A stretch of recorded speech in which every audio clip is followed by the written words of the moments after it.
Nani pamoja nani akubali kumkaribisha Pastor karibu.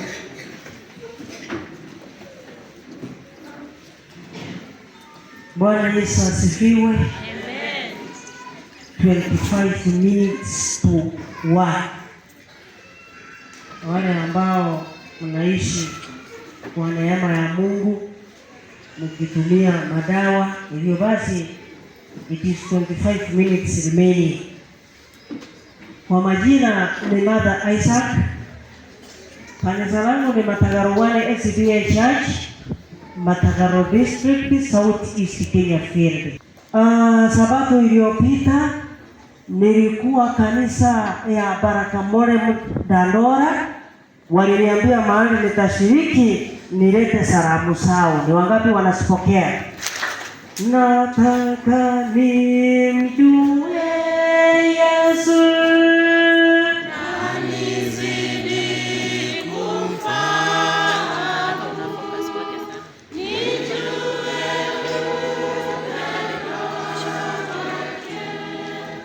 wokovu wake kamili.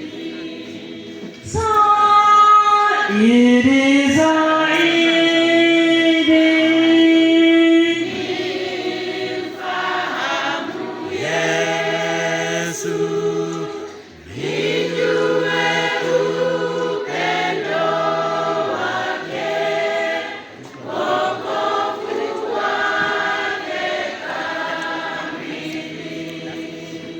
Mwenyezi Mungu nena nasi kulingana na mapenzi yako, ni katika Kristo tumeomba tukiamini. Kitabu ni cha Yohana 8. Kitabu ni cha Yohana 8 mstari wa kwanza mpaka 11. Wanaoandika mada, andika ukiuliza, je, ni nini kitanizuia nisiurithi ufalme wa mbinguni? Je, ni nini kitanizuia? Ni nini kitanitenga? Nikianza kusoma mada imeandikwa kwamba mwanamke aliyefumaniwa katika uzinzi. Hivyo basi verse 1 Biblia inasema walikwenda kila mtu nyumbani kwake, naye Yesu akaenda mpaka mlima wa Mizeituni. Hata asubuhi kulipokucha akaingia tena hekaluni, na watu wote wakamwendea, naye akaketi akawa akiwafundisha. Waandishi na Mafarisayo wakamleta mwanamke aliyefumaniwa katika uzinzi, wakamweka katikati. Wakamwambia, Mwalimu, mwanamke huyu amefumaniwa alipokuwa akizini. Basi katika Torati Musa alituamuru kuwapiga kwa mawe wanawake namna hii. Nawe wasemaje? Nao wakasema neno hilo wakimjaribu ili wapate sababu ya kumshtaki. Lakini Yesu akainama akaandika kwa kidole chake katika nchi. Nao walipozidi kumhoji, alijiinua akawaambia, yeye asiye na dhambi miongoni mwenu na awe wa kwanza wa kumtupia jiwe. Akainama tena akaandika kwa kidole chake katika nchi. Nao waliposikia wakastakiwa na dhamiri zao, wakatoka mmoja mmoja, wakianzia tangu wazee hata wa mwisho wao. Akabaki Yesu peke yake na yule mwanamke amesimama katikati. Yesu akajiinua asimuone mtu ila yule mwanamke. Akamwambia, mwanamke, wako wapi wale washtaki wako? Je, hakuna aliyekuhukumu kuwa na hatia? Akamwambia, hakuna Bwana. Yesu akamwambia, wala mimi sitakuhukumu. Enenda zako wala usitende dhambi tena. Naomba tufunge Biblia. Mwanamke amefumaniwa akifanya uzinzi. Mafarisayo na waandishi wamemleta, wanamshtaki wakimwambia Yesu, kulingana na Torati la Musa, mwanamke kama huyo anastahili apigwe mawe. Je, wasema nini? Walisema ili wapate jambo la kumshtaki Yesu. Kwa njia gani? Akisema mwanamke atupwe jiwe, iwaseme huyu si Yesu, sababu angeitisha waliokuwa wakifanya uzinzi naye. Yesu akainama akaandika kwa nchi akitumia kidole chake. Tena wakamuoji mara ya pili. Yesu akawaambia, miongoni mwenu yule ambaye hajawahi tenda dhambi awe wa kwanza kumtupa jiwe. Tena akainama kuandika. Walipoangalia Wafarisayo na waandishi, walipoona Yesu ameendelea kuandika, walipoona wakatoka mmoja mmoja, maana waligundua ya kwamba kumbe hata wao walikuwa wenye dhambi. Hivyo basi wakatoka mmoja mmoja. Biblia inasema walianza wazee mpaka wa mwisho wao, kumaanisha kwamba hawakuwa wazee tu. Enzi zile za Yesu, wanawake na watoto walikuwa hawahesabi. Yaani wao hesabu yao haikuwa haitolewi, ni wazee tu. Hata mahali alilisha watu 6,000, huwezi kupata ya kwamba wamama walikuwa wangapi, watoto walikuwa wangapi. Hivyo basi walipoona wakagundua kumbe hata na dhambi zangu zinajulikana, anatoka. Kumbe hata dhambi zangu pia zimeonekana, wakatoka mmoja mmoja, ili Yesu akabaki na mwanamke peke yake. Yesu aliuliza mwanamke, je, wapi washtaki wako?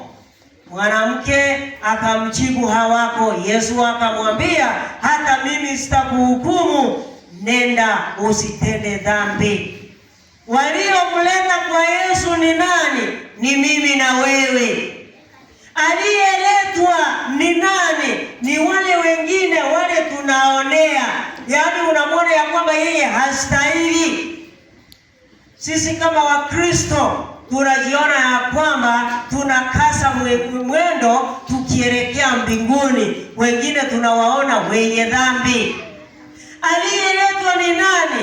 Ni mshiriki. Aliyemleta ni nani? Ni kiongozi. Maana alitenda dhambi fulani, wakati wa nominating tunachunga ya kwamba asichaguliwe. Wakati wa kitu chochote cha kanisa tunahakikisha ya kwamba huyu asichaguliwe. Na ndio maana kama Wakristo tunapenda kuongea dhambi za wengine sana. Yaani unataka uongee in detail ili waweze kusikia ya kwamba hakika alifanya makosa. Tunapenda kuongea mambo ya familia za wengine, unasahau mambo ya familia yako. Yaani tunapenda kushangilia, tunafurahi wakati tunaongea juu ya wengine. Sasa Biblia inamuuliza, je, Mungu akianza kukutafuta wewe atapata nini? Maana ikiwa mimi ni mwenye dhambi, mimi ni mwizi, na wewe pia ni mjugizi, na wewe pia ni msherati, na wewe pia ni mjogezi, na wewe pia unapenda anasa. Kila mtu ni mwenye dhambi, lakini kuna wakati tunasahau, alafu tunaongea juu ya wengine. Unasahau ya kwamba hata wewe ni mwenye dhambi. Sana sana wamama tunapenda hiyo. Wakati unasikia kwamba fulani atachaguliwa kuwa kiongozi, unatafuta mbinu za kumkata mizizi kichini chini, na unasema msije mkaniseme, na unafikiria mbingu haijakuona. Sasa Biblia inauliza, je, itafaa Mungu kuwatafuta ninyi ikiwa sisi ni kuchungulia dhambi za wenyewe? Mungu akituchunguza sisi, je, itafaa? Msomaji, 13 verse 9 Ayubu. 13 verse 9 Ayubu. Andiko linasema je, itafaa yeye kuwatafuta nini? Itafaa Mungu kututafuta sisi au kumdanganya mtu? Je, ama kumdanganya mtu? Je, tutamdanganya yeye? Tutamdanganya yeye. Yaani siku ya Sabato ni Waadventista, lakini siku zingine ni watu wa mataifa. Alafu unapoona mwingine pale unaanza kumsengenya. Je, itafaa Mungu akikutafuta wewe? Maana ikiwa yeye anafanya biashara ya isiyo ya halali, biashara ya uproka, pia na wewe uko na dhambi zako za siri ambazo Mungu anazielewa peke yake. Je, itafaa Mungu kukutafuta wewe? Itafaa Mungu kunitafuta mimi? Ama tunafikiria tutamdanganya yeye jinsi tunavyodanganya sisi wenyewe?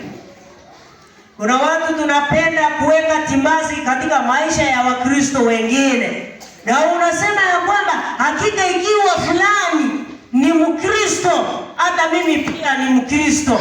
Ikiwa kiongozi fulani ataenda mbinguni, hata mimi pia nitaenda mbinguni. Yaani unapima wengine. Biblia inasema Mungu atatupima sisi sote akitumia timazi. Mungu anamwambia Amos.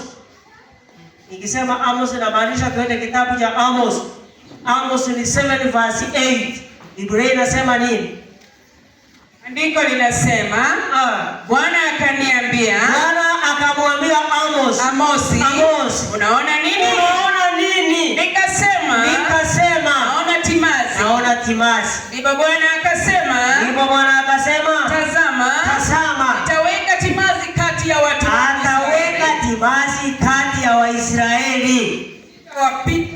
Mungu hatawapita tena kamwe. Ikiwa unaniwekea timazi ya kwamba sina upendo, je, Mungu akiweka timazi katika maisha yako atapata nini?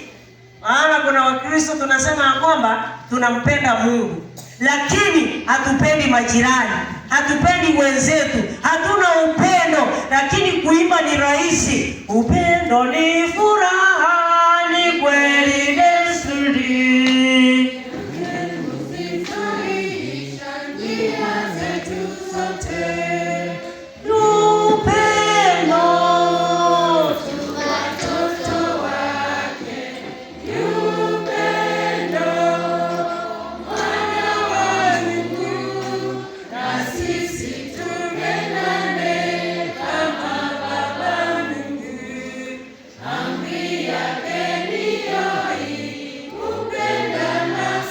Yaani amri yake ndio hii, kupendana sana. Lakini mtu akuulize habari ya jirani yako, unamwambia kwamba mambo na jirani usifanye nini?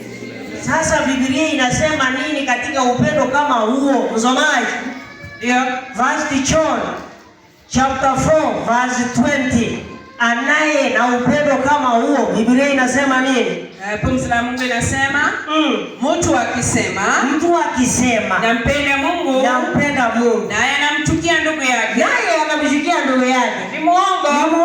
Kwa maana sababu ambaye amemuona hawezi kupenda Mungu ambaye hajawahi muona. Hivyo basi, ikiwa unasema uko na upendo, lazima upende jirani yako na mpende jinsi alivyo. Sasa wengine tunasema tunampenda Mungu na hatupendi jirani.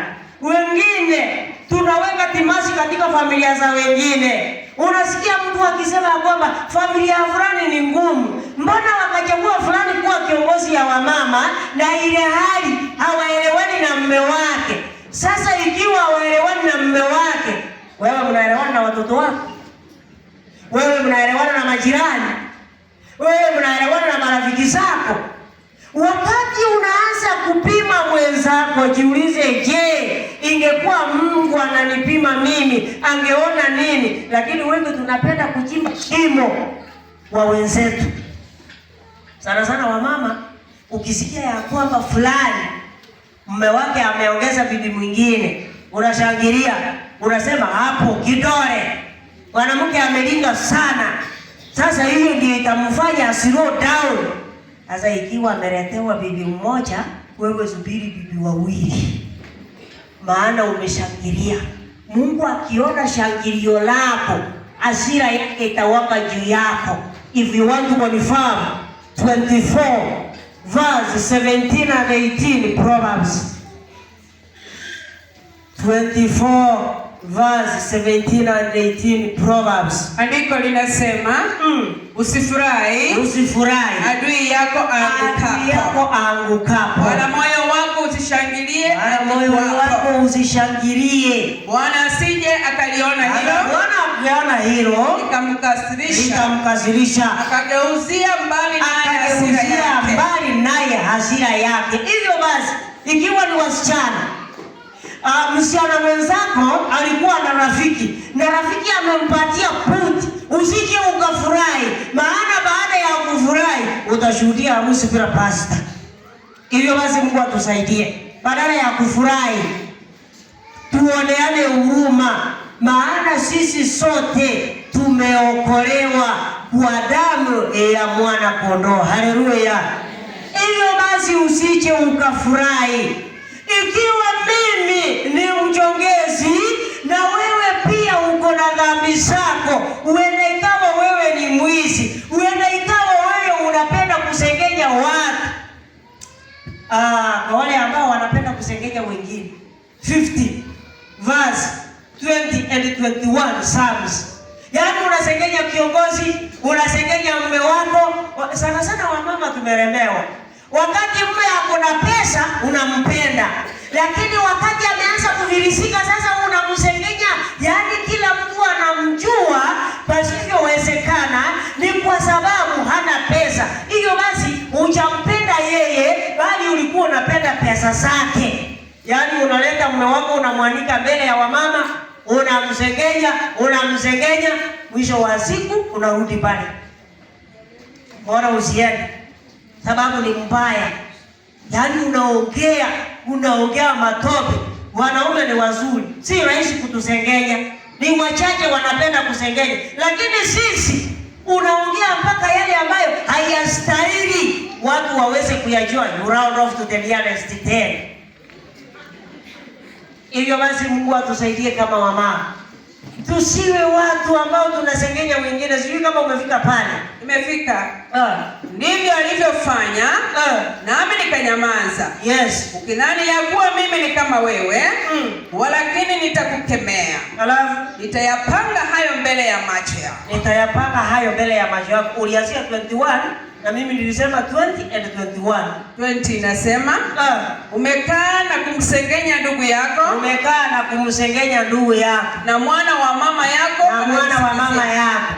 amemsingizia. Amekusingizia. Sasa Mungu amekuwa akikuangalia na umekuwa ukiyafanya. Sasa ataongea mbele ya macho yako. Hivyo basi, tusishinde tukiongea mambo ya watu wengine. Ikiwa mimi ni mwenye kiburi na wewe pia ni msherati, sana sana wenye kiburi hawataenda mbinguni. Walio na kiburi hakuna mbinguni. Sababu kuna watu wanajiishi ya kwamba pasipo yeye kanisa la Mungu halitaendelea. Naomba nikufahamishe ya kwamba pasipo wewe kanisa la Mungu litaendelea, ili Jesus name. Amen. Sana sana waimbaji, sijaona wanakwaya hapa. Waimbaji na sana sana wanaoimba mezzo soprano. Na wazee wangekuwa ningesema tena, wanajiishi ya kwamba pasipo yeye kwaya haitaendelea. Pasipo wewe kwaya itaendelea kwa nguvu zaidi, in Jesus name. Amen. Yaani mtu anajiishi ya kwamba pasipo yeye women ministry haitaendelea. Kwanza umezuia wengi. Vile utatoka wataingia watu 7,000. Maana tabia zako zimewazuia wengi. If you want to confirm 11 verse 3 and 4 Romans, wale ambao wako na kiburi ya kwamba pasipo mimi hiyo kanisa haitakuwa na chorister, maana mimi nimebarikiwa na sauti. Pasipo wewe kanisa iko na choristers wengi, wewe ndio umewazuia. Naomba Biblia iseme. Romans 11 verse 3 and 4. Andiko inasema, Bwana wamewaua manabii wako. Huyu ni Elia anamwambia Mungu ya kwamba wamewaua manabii wako, wamezipomoa madhabahu zako. Wamezipomoa madhabahu zako. Na mimi nimesalia peke yangu. Nimesalia peke yangu. Nao wananitafuta roho yangu. Nao wananitafuta roho yangu. Lakini ile jawabu ya Mungu. Sasa jawabu ya Mungu. Yamwambiaje? Yamwambiaje Elia? Jazia watu 7,000. Nimejisasia watu 7,000. Wasiopiga goti mbele ya bahari. Hivyo basi Mungu amejizasia walio wa kwake. Sasa pasipo wewe lazima kazi yake ipate kufanya nini? Iendelee. Hadi Mesa Soprano unasikia akisema kwamba kiongozi alinikosea. Raundi hii nimesikia wataenda recording. Sitaenda pale. I will terrorize them properly. Nitaona ni nani ataenda kuimba. Hata usipoenda recording itafanyika in Jesus name. Amen. Hadi usifikirie ya kwamba wewe ndio utafanya kanisa iendelee. Hata ukienda nyumbani ukae pale ya kwamba umekosewa, kanisa itaendelea. Wewe kaa pale lakini kanisa la Mungu litafanya nini? Kuna watu wamebarikiwa na vipawa mbalimbali. Sasa anapoona ya kwamba ameanza kukua kiasi, anaanza maringo, sasa anataka awe treated like an egg. Yaani watu wamchukue vizuri kama mgonjwa ambaye anatoka theater. Yaani hataki akosewe, hataki watu wamkosoe, maana yeye ni kiongozi, maana yeye amebarikiwa.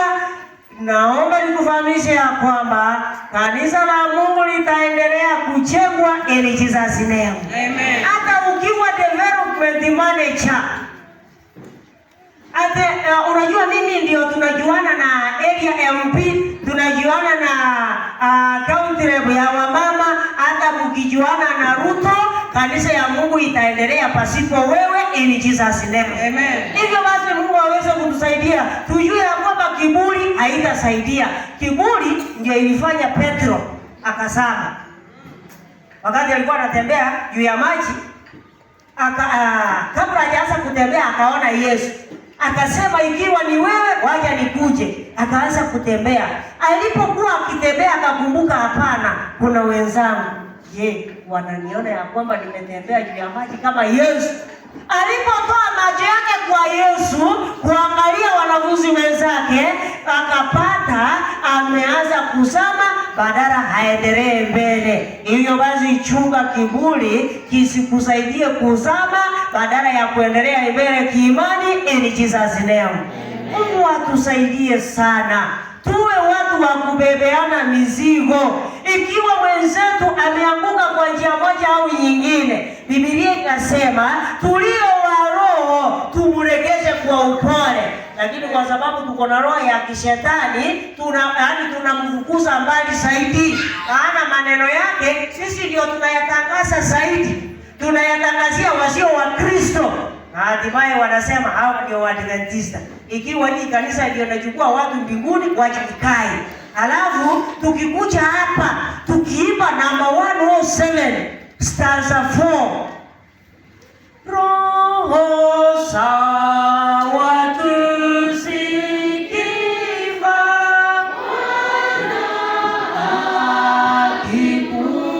akikuita usiseme kwa uvivu, una kazi kwangu.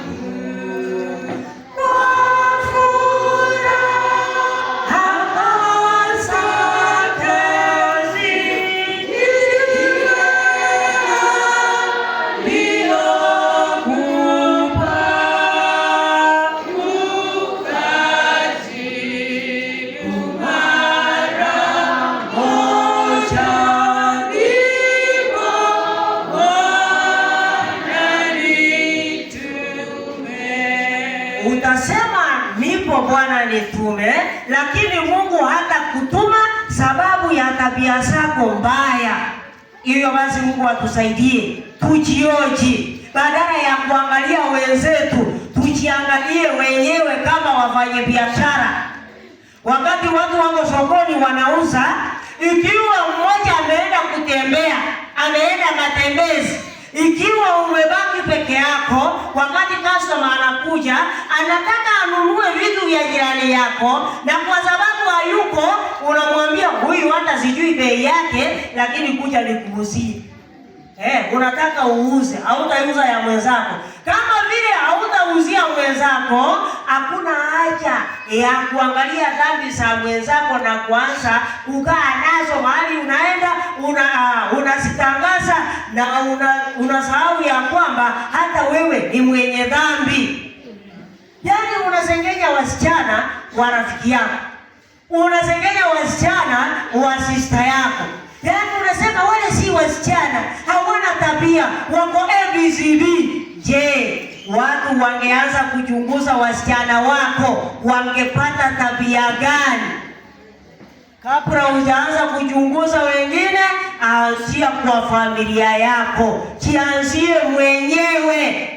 Na kuna wengine tunapoona rafiki yako ameingia gizani, rafiki yako amejichukua kwa njia moja au nyingine, ameanguka kwa njia moja au nyingine, ako kwa dhahabu ile ambayo hata wewe unashindwa kuielewa, badala ya kumuombea, kazi yako ni kusema kidole. Mika 7 verse 8. Mika 7 verse 8.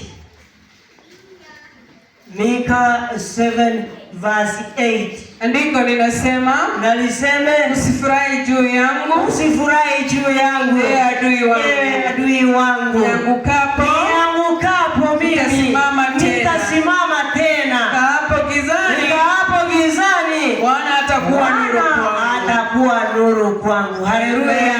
Mtu anapokaa kwa giza, wewe muombee. Mtu anapokuwa kwa shida yoyote, muombee. Ndio maana asubuhi nikasema ya kwamba katika maombi yako tacha wengine, waombee. Usifurahi, maana anapokaa kwa giza, Mungu atakuwa nuru yake. Lakini ukifurahi, Mungu atageuza hasira. Hivyo basi ni juu yako na ni juu yangu. Biblia inasema kwanza wewe utoe politi kwa macho yako, ili uje ukaone kipanzi changu, nije nikaone kipanzi chako. Lakini tunafanya the opposite. Yaani niko na politi ndio kubwa, itazuia jicho lisione, lakini hii politi naisongeza, alafu nakuja kuona kipanzi. Yaani for example,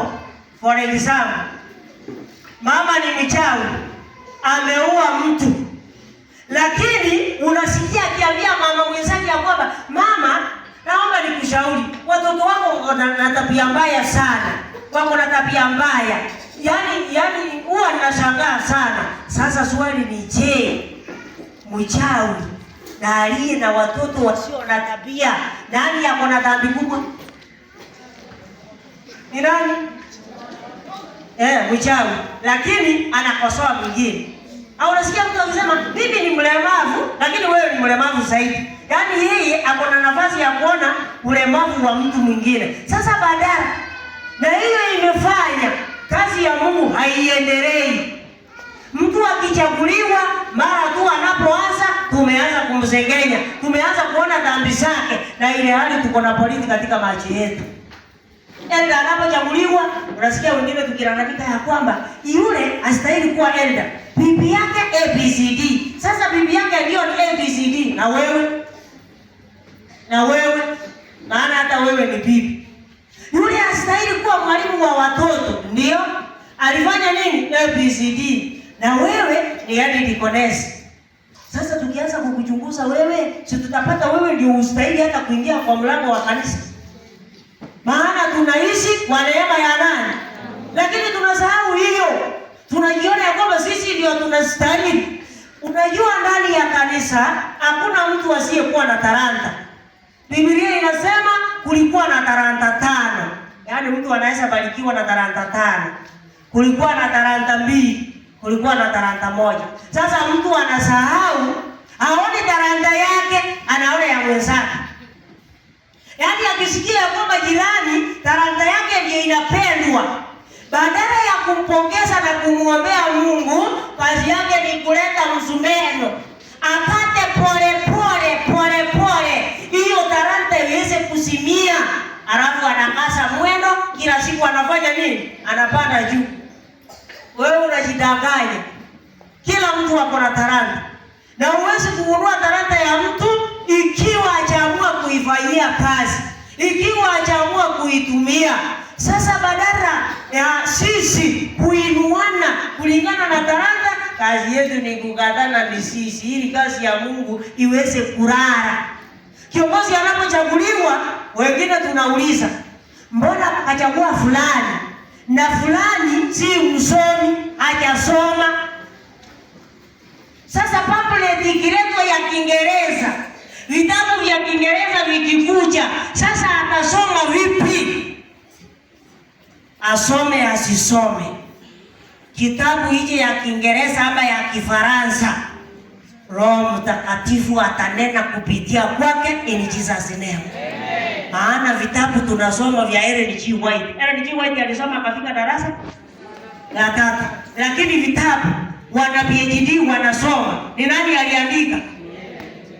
Lakini mtu unapata mtu analinga ya kwamba wangechagua fulani, yeye ndiye amesoma, wangechagua fulani sababu wako na gari. Kazi ya Mungu haiendani na materials. Yaani vile mtu anaonekana. Mtu akichaguliwa aimbisha kanisa, unasikia tukiuliza, sasa walichagua fulani, hapo na nguo anaweza vaa mbele ya watu. Yaani tunataka yule ambaye ananunua ready made. Ready made. Unajua ready made ni tofauti na sauti ni tofauti. Ready made si sauti. Anaweza vaa mitumba ile anafananisha kaze na kazo, lakini sauti yenyewe ni kinanda. Na Mungu anasikiliza sauti, si kaze na kazo. Hiyo basi Mungu atusaidie. Wakati tuko kanisani, badala ya kuchunguzana, tuinuane kiroho in Jesus name. Na kuna baadhi ya watu, wakati mtu anamkosoa hataki. For example, viongozi kazi inakuwa ngumu kwenu nyinyi sababu hamtaki ushauri. Lakini kiongozi ambaye anahitaji ushauri ataendelea. If you want to confirm 4 verse 13 to 15 Ecclesiastes, kuna mtawala pale. Yaani yeye alikuwa kijana, na kwa sababu ambaye alikuwa mzee hakutaka ushauri, wakati huyo kijana alienda kuwekewa kofia, watu wakaenda huko wengi ushauri. Na kiongozi akiwa dikteta atajua ajui. Wakati unaanza mkutano kama kiongozi, wewe kazi yako ni kuleta agenda na kusikiliza. Ground inasema nini? Ground. Nasikiliza ya ground, kisha baadaye unapata mwelekeo. Lakini ukileta agenda na kusema nimesema, wanawake ni werefu. We have 6 senses. Tukianza kutumia sensi ya 6, utajua ujui. Baada hiyo siku ndio tutahudhuria mkutano, lakini hakuna siku nyingine tena tutahudhuria. Kukuonyesha ya kwamba ikiwa wewe ndio kusema, wewe sasa kuwa kusema na kutenda. Hata nilikuja kugundua ya kwamba wanawake wachane, single mothers, hawapendi kuhudhuria mikutano ya wamama. Ni kwa sababu gani? Tukifika pale tunajifundisha mambo ya kuturiti otugi na ketugi, Obote na Kamau Njoroge. Yaani hiyo ndio tunawafunza. Sasa anajiuliza, je, ikiwa yeye amefundishwa jinsi ya kuturiti Ontui na Kamau na mimi ni mchani, hiyo sasa itanisaidia nini? Mtu anasema mimi mambo na wamama walio na malingo ziko. Ndio maana women ministry inaendelea kulala. Na wamama wanapenda hiyo lesoni sana. Lesoni ya rafu na ile hali ya hawafai. Wakati amefundishwa ndio ako mbaya hata kuliko wakati hajafundishwa. Ndio maana mimi sipendi wale ambao watakuwa hapa usiku, hatutakuwa na lesoni ya alafu, tutakuwa na lesoni ya wamama, jinsi ya kuinua familia zetu na jinsi ya kuelekeza familia zetu kwa msalaba in Jesus name. Sababu hata nikikuelezea umekaa kwa miaka kwenye ndoa miaka 30, miaka 20, mimi ndio nilikuwa nakuelekeza.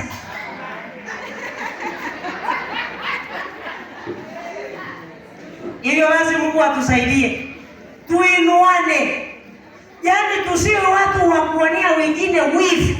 Mbona fulani akachaguliwa? Mbona nikaachwa? Sasa kanisa ya Mungu inalala. Sana sana viongozi wakati amechaguliwa ako moto. Akitolewa. Leo nimewapata. Akitolewa next year ama alikuwa last year mwaka huu akatolewa hayuko. Haonekani.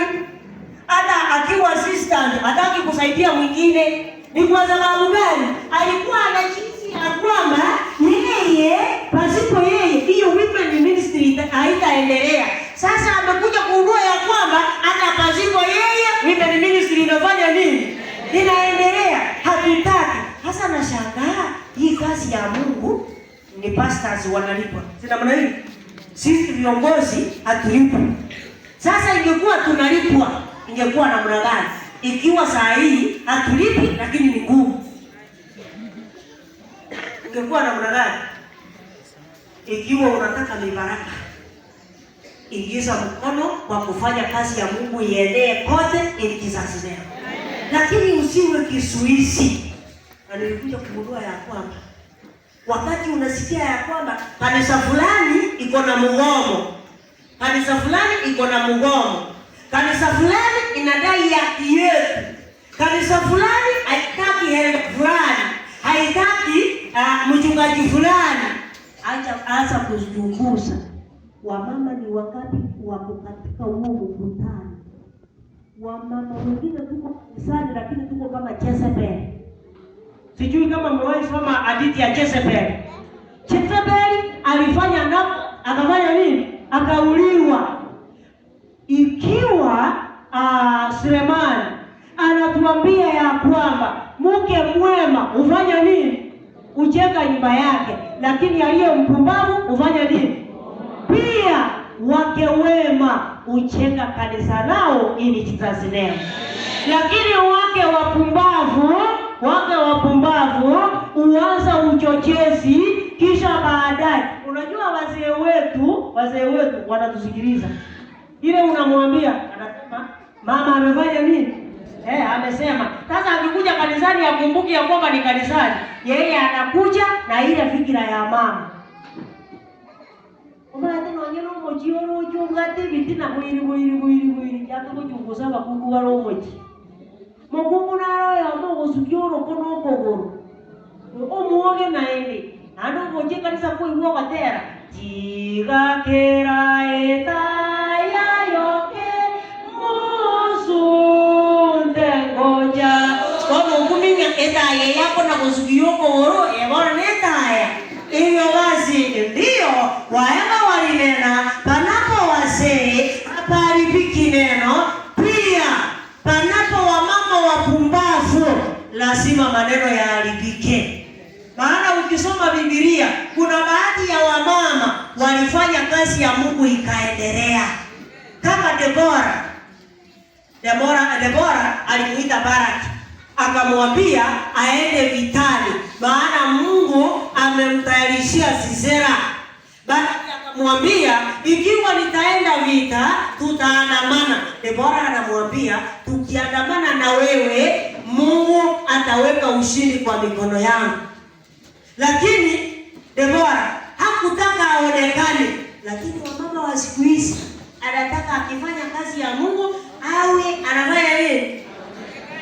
Anamea mapao, yaani ili watu washangae ya kwamba ni yeye tu. Wanawake wanaitwa Sipora na Pua. Wakati waliagizwa ya kwamba wawe wanaua watoto wa kiume, wao walifanya kinyume. Walipoulizwa wakajibu ya kwamba wanawake wa Kiebrania wako na nguvu. Hata kabla hatujawasaidia tayari mtoto amelia. Ni kwa sababu gani? Walikuwa wanamcha Mungu. Sasa sisi ni kutayarisha vita pole pole. Naanza vita nyumbani. Na ndio maana wakati mtu amekuja kuongea na elder, na wewe unakaa pale. Mtu anapoeleza shida zake, kabla elder hajaongea unakuwa wa kwanza. Namwambia hayo ni machache. Hayo ni machache. Hayo utafanya ABCD. Sasa elder anashindwa ataongea nini? Maana principal amesema namna gani? Mwanaume akichaguliwa kuwa kirani elder, wakati mtu amekosewa analeta ripoti, badala uite huyo mwanaume ambaye ni kirani elder watu walichagua, unamuuliza unamwambia nini? Nimekosewa. Nani amekukosea? Fulani. Ilikuwa namna gani? Hapana, nilikuwa nataka nieleze kirani. Wewe nieleze. Hata mimi naweza kufanya nini? Sasa anashangaa, mbona kijiji hakikuchagua basi ikachagua mwanaume? Yaani una act on behalf. Hivyo basi Mungu atusaidie. Tuwe na hekima kama ya Abigail. Abigail mume wake alikuwa mrefu, lakini alijua jinsi ya kuishi na yeye. Na wewe pia unafahamu mume wako na unajua mbinu za kuishi na yeye. Lakini tukikuja mambo ya kanisa tunawaambia ya kwamba mahali imefikia hatutaweza. Tukikuja maneno ya familia, sio wewe peke yake ulisaliwa. Hapana, haja na wengine wafanye. Ikiwa uko na njia ya kuzuia mtu asifanye kazi ya Mungu kwa wakati unaofaa na kwa wakati usiofaa, wewe ni Jezebel. Jezebel alimwambia mume wake ya kwamba usifadhaike, shamba utapata. Akaanza kufanya akafanya mpango, alafu Nabothi akauliwa. Hivyo basi Mungu atusaidie. Tuwe na hekima kama ya Abigail. Familia zetu siweze kuinuka. Ndio, wewe ni mchani. Asubuhi niliwaambia anaitwa Yabes. Yabes alikuwa mtoto wa singomata, lakini akaweza kumfundisha, alafu mtoto akawa mwenye heshima kuliko nduguze, akawa mwenye hekima. Kisha baadaye akamuomba Mungu na Mungu akamjalia yote aliyoyaomba. Hivyo basi kama mwanamke usije ukasema kwamba ikiwa walio wawili wameshindwa kuelekeza watoto, nani mimi ambaye ni mmoja naweza elekeza watoto? Wewe hata ukiwa mmoja, you are never alone in Jesus name. Mungu ako na wewe na atakuelekeza katika njia inayofaa, ili kupitia kwako walio wawili waweze kuona, waweze kufutwa, ili waje kwa Yesu hata bila kuambiwa neno, ili Jesus name. Sasa Biblia inatoa mwelekeo. Badala ya kuchunguza dhambi zangu, badala mimi kuchunguza dhambi zako, kila mtu ajichunguze. If you want to confirm, lamentation sijui kwa Kiswahili kama ni maombolezo, hiyo sijui, lakini kiruga ekerero kiruga. Kiingereza lamentation chapter 3 verse 40. Lamentation chapter 3 verse 40. Biblia inasema nini? Andiko linasema na tuchunguze njia zetu, na kuzijaribu, na kumrudia Bwana tena, tuweze kumrudia Bwana tena. Nijichunguze mimi, nichunguze njia zangu, mienendo yangu, maongezi yangu, na wewe ujichunguze. Maana kama wenye riadha unaposikia ya kwamba on your mark, set, go, kila mtu anataka achunguze ya kwamba anakimbia kwenye ile laini alichagua, ili baadaye aweze kuchukua kamba. Hakuna mwingine anaweza angalia rafiki yake ya kwamba amebaki nyuma ama iko namna gani. Yeye anaemu huko mbele. Mimi nijichunguze, nichunguze familia yangu, nichunguze vitu vya kwangu, na wewe ujichunguze. Ikiwa ni maisha ya Ukristo, nijichunguze. nijichunguze mimi na wewe ujichunguze, badala ya kusengenyana tuweze kujengana kiroho, ili kazi ya Mungu ipate kuendelea. Hata tukiimba tuimbe wimbo wa Musa na mwana kondoo, ili Jesus name.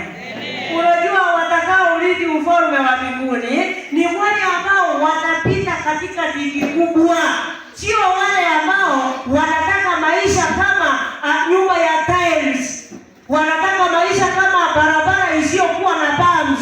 Walio wa Mungu lazima wajaribiwe, na majaribu yao ni magumu, ni makubwa. Na ndio maana Biblia inasema, Yesu kupitia Yohana katika kitabu cha Ufunuo, ya kwamba mmoja wa wale wazee akaniuliza, je, hawa ni akina nani? Wametoka wapi? Nikamjibu, hao wamevua nguo zao, wamesifanya kuwa ni upe, wao wamepitia katika dhiki kubwa. Hivyo basi wale ambao watarithi uzima wa mbinguni lazima wapite katika dhiki kubwa, lakini Mungu atawaokoa, ili Jesus name. Mwenyezi Mungu awabariki.